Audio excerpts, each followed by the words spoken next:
Bonjour à tous, j'espère que vous allez bien. On se retrouve aujourd'hui pour une nouvelle vidéo. Une vidéo un peu différente puisqu'aujourd'hui on va pas parler de test de leurre, mais on va tester ensemble une boîte de rangement de leurre. Plus précisément, je vais lui faire un gros crash test. Alors je vais en profiter pour remercier Kingdom, notamment Dorothy de chez Kingdom qui me permet de vous faire cette vidéo. On va parler de, là en l'occurrence, leur boîte XXL. Donc on va commencer par les dimensions. On est sur une boîte qui fait 27 cm et demi sur 18,5 ici et 4 cm et demi en profondeur. Donc ce qui va nous permettre en fait de ranger, alors moi je l'utilise essentiellement pour les leurres dures. Donc vous allez pouvoir voir ici qu'on va pouvoir ranger en fin de compte entre 14 et 16 leurres. Alors quand je dis 14 ou 16, c'est parce qu'on va avoir 7 gros compartiments ici, plus un plus fin sur le côté sur lequel on va pouvoir mettre des leurres beaucoup plus petits. Donc et ceci recto verso. Donc quand je vous dis je lui fais faire des gros crash tests, vous allez voir que je vais faire des tests de résistance, mais on va aussi faire un test à la chaleur puisqu'elle est donnée entre entre moins 20 pardon, et plus 120 degrés. Donc oups, elle est tombée. Donc pour la petite histoire, ça doit faire une trentaine de fois que je fais ce test là. Elle a toujours rien. Et ensuite, hop, voilà, mes 85 kg passés, on peut voir toujours rien.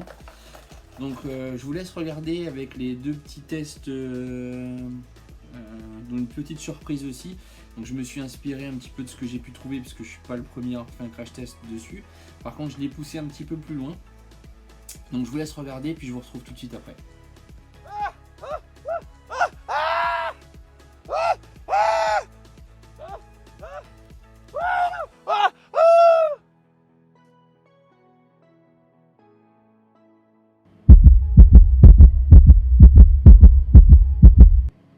Voilà, donc comme vous pouvez le voir, j'ai mis la boîte au four à 65 degrés.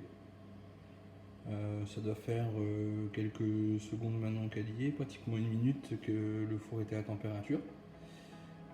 Donc voilà, je vais repousser un petit peu la température et on se retrouve tout de suite. Voilà, donc j'ai poussé un petit peu la température. J'ai laissé monter à 95 degrés. Voilà. Donc on va le laisser quelques secondes encore, histoire de faire le test à fond. Hein.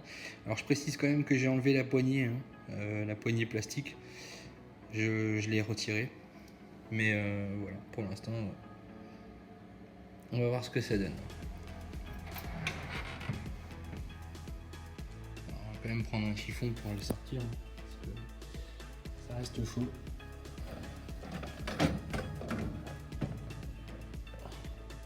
On peut voir que ça n'a pas bougé.